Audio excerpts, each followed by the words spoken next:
Guro, ang makasalanang alagad na ito ay hindi ang banal na anak. Sa arena, dumaluyong ang pagkagulat sa mga manonood nang makita nilang natalo ni Chuxu si Zhang Mengtian. May sumigaw, paanong nangyari yon? Natalo si Zhang Mengtian. Komento ng kalbong lalaki, ang isang ika-4 na antas sa Sea of Consciousness Realm na tulad ni Chuxu ay tinalo ang isang nasa rurok ng realm. May isa pang nagsabing, hindi ba't winasak niya ang cultivation ni Chuxu 20 araw lang ang nakalipas? Anong nangyayari ngayon? Ipinahayag ng matandang lalaki, Life and Death Arena, panalo si Chuxu. Naghiyawan ang karamihan sa panghihinayang matapos mawala ang lahat ng kanilang kayamanan. Bigla na lang, sumuka si Chuxu ng dugo kaya dali-daling lumapit si Taoyao. Tinanong niya, nakatatandang kapatid, kumusta ka? Sumagot si Chuxu, kapatid na babae, dalhin mo ako sa upuan ng mga direct disciples. Sumang-ayon si Taoyao, at sa isipan ni Chuxu ay naisip niya, dahil nagpapanggap akong inosente para pagsamantalahan sila, kailangan kong gampanan ito ng buo. Hindi ako dapat mabuking.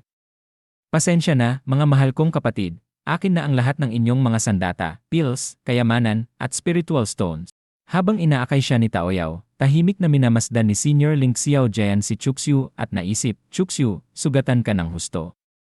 Huwag kang mag-alala, mapapalabas ko rin ang lahat ng napanalunan mo ngayon. Pagkatapos ay tinawag ni Senior Ling Xiaojian, Chen Lingfi, ikaw na ang susunod. Tumindig si Chen Lingfi at nagbigay galang, opo. Tinawag niya si Chuxu, Chuxu, sandali. May lakas ka bang makipaglaban sa akin? Nagalit si Taoyao at sinabi kay Chen Lingfi, hindi mo ba nakita? Sugatan si kapatid na Chuxu. Ano bang iniisip mo, hinahamon mo pa siya ngayon? Ngunit siningitan siya ni Senior Ling Xiaojian, nawawala ka na sa linya, kapatid na babae Taoyao. Hindi pwedeng tumanggi sa hamon kapag nasa life and death arena ka. At saka, napakarami niyang napanalunan sa isang laban lamang. Siguradong may bahid ng swerte yon. Palagay ko, lahat ay may halong pagkainis. Dahil mainit na ang dugo ng lahat, bakit hindi natin payagang maglaban muli sina Chuxu at Chen Lingfei? Pareho pa rin ang pustahan. Kung manalo muli si Chuxu, tatanggapin na namin ito. Para ito sa kabutihan ng lahat, lalo na kay Chuxu. Ano, tatanggapin mo ba ang hamon? Hindi ba't ang nakatatandang kapatid ng Yun Xiapik ay hindi umaatras? Tiningnan ni Chuxu si Senior Ling Xiaojian at sa isip niya ay naisip, si Senior Ling Xiaojian ay gumagawa ng gulo. Sumagot si Chuxu, sugatan ako ngayon, at nasa ika-4 lamang ako ng Sea of Consciousness Realm. Malaki ang panganib kung makikipaglaban ako sa isang nasa unang antas ng Divine Bridge Realm, kaya kailangang itaas ang pustahan ng 30%. Isang abiso ang lumitaw, grabe, tuso ang host. Hindi ka lang kasuklam-suklam, gahaman ka rin. Nakatanggap si Chuxu ng 200 breakthrough points. Umiti si Junior Xu na parang demonyo at nagsabi, ayos. Sa isip niya, gaya ng inaasahan, ang pagiging gahaman ng walang kapangyarihan ay kasalanan. Hindi ko kasalanan kung ikaw ay nagsusuicide. Naiinis na sinabi ni Junior Xu, hindi ba niya alam kung kailan dapat tumigil? Kinuha ni Chuxu ang isang gong at pinukpok ito, sabay sigaw, heto na. Si Chuxu ay lalaban muli sa life and death arena. Gusto niyo bang mabawi ang lahat? Kaya niyo ba? Habang ipinapahayag niya ang sarili, na-excite ang mga tao, alam nilang sugatan pa rin si Chuxu. Ipinusta nila ang lahat ng kanilang naipon at kayamanan para matalo siyang muli. Natawa si Chuxu sa loob-loob niya, sa inyo ako umaasa para yumaman. Ipinahayag ng matanda, Life and Death Arena, Chuxu laban kay Chen Lingfei. Nagsisimula na. Nagpahayag ng pag-aalala si Taoyao, kaya ba ni nakatatandang kapatid ito? Pinakalma siya ni Chuxu at sinabing huwag mag-alala. Nagsalita si Chen Lingfei, hindi ko gustong lumaban sa iyo rito, pero may dahilan ako. Nang tanungin siya ni Chuxu kung bakit, ipinaliwanag ni Chen Lingfei, sugatan ng husto ang aking nakababatang kapatid na babae mula sa isang misyon. Kailangan niya ng napakabihirang kayamanan para maligtas, at si Senior Ling Yun lang ang may taglay nun. Para sa kapatid ko, lalaban ako para kay Ling Yun. Humihingi na ako ng paumanhin sa iyo ngayon pa lang. Dahil walang mata ang espada, huwag mo akong sisihin kung matalo ka. Sumagot si Chuxu, ang ganda ng kwento mo. Pero pasensya na. Hindi na tayo pwedeng mag-usap ng buhay at kamatayan ngayong nasa life and death arena na tayo. Nagmumula sa kanyang naglalagablab na aura, mabilis na tumakbo si Chuxu sa likuran ni Chen Lingfei at tumalon upang umatake mula sa likod. Pagbagsak niya, sumigaw si Chen Lingfei, "Inatake mo ako sa likod." Sagot ni Chuxu habang muli siyang umatake, "Ako na ang bahala sa nakababatang kapatid mo. Paalam na." Pinakawalan ni Chuxu ang kanyang lakas at pinasabog si Chen Lingfei na tumilapon sa barrier at sumalpok ang mukha. Pinagsabihan ni Chuxu si Chen Lingfei, "Kailangan mong tandaan na ang mga villain ay palaging madaldal. Kaya't ako, ayoko ng walang kabuluhang usapan." Pagkatapos, isinuksok niya ang espada sa kanyang kaluban. Nagulat ang mga tao sa kakayahan ni Chuxu sa laban, kahit na nasa ika-4 na antas lamang siya ng Sea of Consciousness stage. Isang tao ang nagsabi, si Chuxu ay nasa ika-4 na antas lamang ng Sea of Consciousness stage, bakit parang siya na ang nangunguna sa laban? At parang walang laban si Chen Lingfei ilaban sa kanya. Isa pang tao ang nag-obserba, yung galaw na ginamit ni Chuxu kanina, Mystic Grade Technique Shadow Living yon. Nag-iwan siya ng 7 anino, ibig sabihin nito ay na-master niya ito ng buo. May isang tao sa likuran na nag-lament na wala na talaga ang lahat ng meron ako.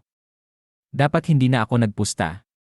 Isa pa ang nagsabi, nanghiram pa ako ng 10,000 upper grade stones, ngayon nawala lahat. Si Gonfrix ay sumigaw, "Tangina."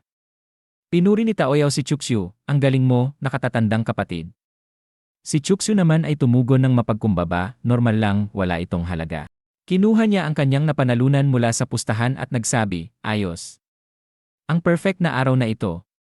Subalit, napansin niyang puno na ang kanyang storage space at tinanong si Taoyao kung mayroon siyang extra room. Masaya namang inalok ni Taoyao ang kanyang matching pink bag at tinanggap ito ni Chuxu, nagpapasalamat. Pinilit ni Taoyao, "Gamitin mo lang kung gusto mo, nakatatandang kapatid, wala pong anuman." Pinagtawanan ni Chuxu ang mga tao sa pamamagitan ng pagpapakita ng peak grade Aerie Mystic Pill at nagtatanong, "Wala ba kayong pagnanais nito?" Nagmakaawa ang kalbong lalaki, habang si Gonfrix ay dumura ng dugo at inakusahan si Chuxu ng pagiging naroon para mag-refill, hindi para makipaglaban. Sumagot si Chuxu, "Kung ganon, aalis na ako." Dumating ang kanyang flying boat, at isang abiso mula sa sistema ang nagpakita na tunay ngang masama at kasuklam-suklam si Chuxu na nagbigay sa kanya ng 200 breakthrough point. Nagbigay ng babala si Taoyao kay Chuxu tungkol kay Jianling yon na sinabi niyang isang tao na may maraming plano. Lumipad si Chuxu papalayo, iniisip ang kanyang mga napanalunan. Sa kanyang silid, inilapag niya ang lahat ng kanyang napanalunan at nagtanong kung ilang breakthrough points ang maaari niyang ipalit. Kinuha niya ang isang espada, at isang abiso mula sa sistema ang nagpakita na ito ay isang mortal grade thick blade. Ngunit nagulat siya nang matanggap lamang ang 1 punto para sa item, kahit na 5 breakthrough points ang nakuha niya noong huling kumain siya ng mortal grade equipment. Tanong niya sa sistema, "Walang paraan, nagkakamali ba kayo, sistema?" Ipinaliwanag ng sistema na habang tumataas ang cultivation ni Chuxu, tataas din ang kalidad ng mga item na kinokonsumo niya.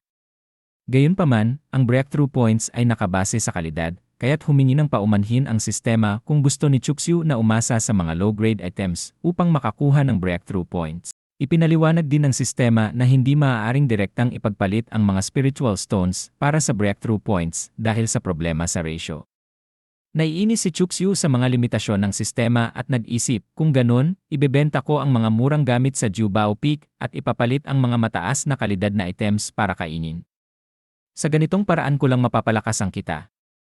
Bigla niyang napansin na may reaksyon ang Bronze Fox Mask at tinanong kung sino ang kausap ni Master Kimengdi. Sa Tiansu Peak, nagtanong si Chuxu kung paano posible para sa kanya na may mababang talento na makapasok sa pinakamalalim na bahagi ng Land of Beginnings at matagpuan ang legendary Primordial Sword Intent. Sumagot si Taisuzi na nakita niya ito sa kanyang sariling mga mata. Ngunit nagtanong kung nagbago ba ang puso ng disipulo ni Chuxu kamakailan. Pinag-isipan ni Kimengdi kung posibleng naposes si Chuxu, ngunit tinanggihan ni Taisuzi ang ideya na nagsabing upang maposes ang isang tao, ang cultivation ng nagpuposes ay kailangang hindi bababa sa lowly saint realm. Hindi niya pinaghinalaan na naposes si Chuxu, ngunit iminumungkahi niyang nakatanggap siya ng mga hindi pangkaraniwang pagkakataon. Hinimok ni Taisuzi si Kimengdi na ayusin ng maayos ang pag-cultivate kay Chuxu, at nagsabi na maaaring magkaroon ng isang pseudo-emperor sword god ang Taisu Holy Ground sa hinaharap. Pumayag si Kimengdi at nag-isip tungkol sa hamon ng maayos na pag-cultivate kay Chuxu na naramdaman niyang may bigat dahil sa kanyang karanasan bilang isang traidor na disipulo. Samantala, nakikinig si Chuxu sa pag-uusap ni Kimengdi at Taisuzi sa pamamagitan ng Fox Mask at nagdesisyong mag-request ng mas malalim na pag-uusap kay Kimengdi, lalo't nagsalita na si Taisuzi. Dumating si Chuxu sa kwarto ni Kimengdi at magalang na tinawag ang kanyang guro, "Master, narito po ang inyong disipulo upang muling humingi ng mga aral." Tumugon si Kimengdi, tinawag siyang isang traidor na disipulo at tinanong kung bakit niya itinagong natagpuan niya ang primordial sword intent. Inosenteng nagtanong si Chuxu, "Ano po kaya ang itinagong ko sa inyo?" Ipinaliwanag ni Kimengdi na bilang isa sa pinakamakapangyarihang cultivators ng Saint King Realm, naramdaman niya ang mga pagkakagulo sa dimensyon nang maghanap siya ng intent. Lumapit si Chuxu kay Kimengdi, hinawakan ang kanyang payat na baywang, at nagtanong, "O, paano po nalaman ng aking guro?" Sinubukang alisin ni Kimengdi ang mga kamay ni Chuxu at nagsabi, "Kahit na ikaw ay muling ipinanganak na isang ancient emperor, walang libreng yaman sa Taisu Holy Ground." Binanggit din niya na kahit ang isang bulaklak na itinanim sa greenhouse ay hindi kayang tiisin ang bagyo. Sumang-ayon si Chuxu sa kanyang sinabi at nagsabi, "Kaya nga po, nandito ako upang humingi ng yaman gamit ang aking sariling lakas." Sumagot si Kimengdi ng matalim, "Traidor na disipulo, hindi ngayon." Matapos humingi ng tulong kay Kimengdi upang mapataas ang kanyang talento, nakatanggap si Chuxu ng isang abiso mula sa sistema na siya nga ay isang masamang tao, na nag-trigger ng isang espesyal na gantimpala, isang jar ng 6-tier top crane poison, at nakatanggap ng karagdagang 400 cultivation talent. Matapos ang 6 na oras ng matinding pag-cultivate, umabot ang talento ni Chuxu sa 917 heaven grade at tumaas ang kanyang cultivation speed ng 31 beses. Nasa kalahating hakbang na lang siya mula sa 5 lead layer ng Sea of Consciousness Realm. Habang iniisip ang kahinaan ni Kimengdi, nag-isip si Chuxu kung dahil ba sa nakasiel ang kanyang cultivation at kung subukan na niyang i-unseal ito, ngunit nagdesisyon siyang masyado itong delikado. Nagpaalam si Chuxu kay Kimengdi na tahimik na nagtaglay ng pangako na isang araw ay pupunitin siya sa 1,000 piraso. Sa ibang eksena sa Jubao Peak, dumating si Chuxu sa Jubao Tower, kung saan napansin ng mga gwardya ang kanyang mga kamakailang tagumpay sa life and death arena. Sa loob, sinalubong siya ni Chu Xiaoran, isang inner disciple, na inisip na naroon siya upang magbenta ng mga gamit. Tinukso siya ni Chuxu tungkol sa pagbasa ng isip at sumunod siya sa kanya papasok sa tower. Habang tinitingnan ang mga estante, napansin ni Chu Xiaoran ang kakaibang ugali ni Chuxu na hindi bumili ng anumang bagay sa kabila ng kanyang mga napanalunan. Nag-isip si Chuxu tungkol sa exchange rate ng breakthrough points para sa mga item na may iba't ibang level ng spiritual energy, at pinagtanto ang posibilidad ng pagpapalit ng isang bagay na may mataas na spiritual energy, tulad ng isang human cultivator, upang makakuha ng mas maraming breakthrough points. Nagbigay ng abiso ang sistema kay Chuxu na hindi siya maaaring magpalit ng kaluluwa direkta para sa breakthrough points, ngunit ipinagkaloob siya ng isang Earth-grade flying boat, ang Xuanying Suo, bilang gantimpala para sa kanyang matalino ngunit malupit na ideya. Inisip ni Chuxu na sayang na hindi siya maaaring magpalit ng kaluluwa para sa breakthrough points, ngunit tinanggap ito ng walang magawa. Napansin ni Chu Xiaoran ang isang flash ng murderous intent sa mga mata ni Chuxu at nakaramdam ng kaba. Humiling si Chuxu ng iba't ibang mga pills, kabilang ang spiritual energy recovery at cultivation pills, na nagkakahalaga ng 15 milyong spiritual stones. Nagulat si Chu Xiaoran sa dami ng recovery pills na nais ni Chuxu at nag-speculate tungkol sa paggamit nito. Pumayag siyang ihanda ang mga ito at nagpasalamat si Chuxu na nagsabing mayroon pa siyang ilang spiritual stones. Ngunit ang kanyang atensyon ay napansin ng isang hindi kapansin-pansin na bronze shard na nagdulot ng reaksyon mula sa kanyang primordial sword intent. Kinuha niya ang shard ng mabilis habang bumabalik si Chu Xiaoran na may dala ng mga pills. Habang bumababa sila sa hagdan, tinanong ni Chuxu kung magkano ang halaga ng bronze shard.